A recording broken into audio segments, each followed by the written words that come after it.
I thought it was very, very interesting, the different sets of behaviours by the two groups, because we sat down and we had a conversation which was discursive and didn't really go anywhere, but it was very impassioned and deep and the kind of things that academics do.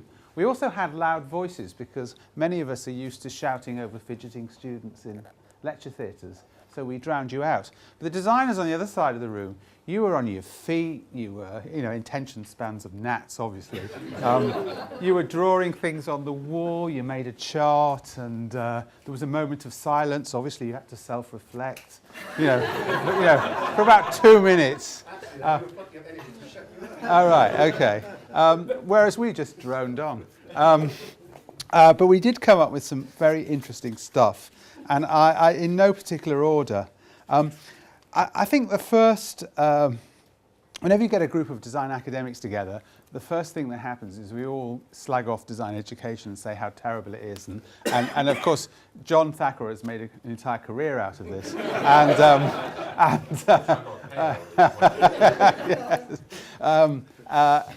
the lack of self-reflection and all the rest of it. So we self-reflected on that. But we had a very interesting debate about disciplines. And Ezio Manzini made the point that you can't have, there's no interdisciplinarity without disciplines in the first place.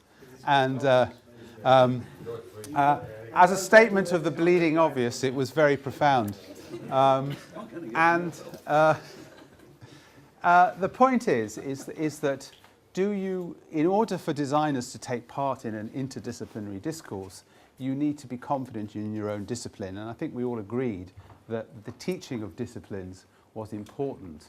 But where you started interdisciplinary in the process, whether it was at undergraduate level, whether it was an entirely postgraduate thing, there was lots of debate around that.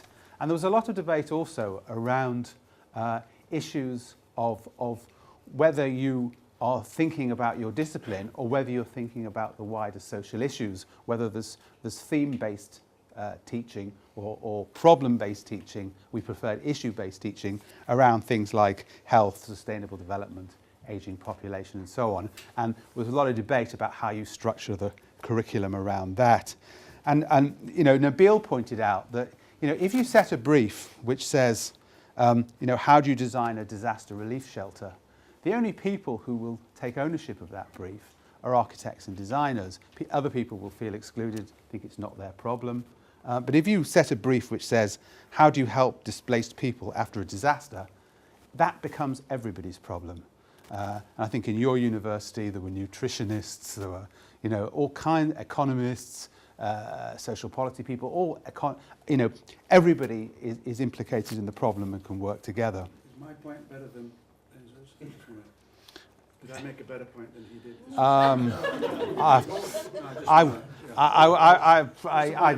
I had them on a par, really.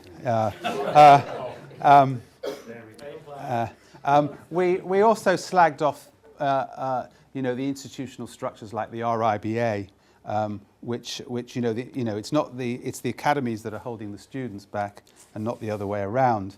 And then we had a debate around generalism and speciality. And we made the distinction between design thinking, which is not just for the designer, it's for everybody, as a generic way of looking at things, and design knowledge, which is specific to the designer, and one needs deep design knowledge, and how design research is all about nourishing design knowledge. And we talked about core expertise and complementary expertise, and we had a number of debates around that. And I suppose what came out of it was the design academies. The academy has a key role in this whole issue of emerging design practice, because it's to us that practice and industry must look. I think it was Andy who said that we are seekers without questions, and maybe it's the design industry that provides the questions, that we have the tools and the space to provide the answers.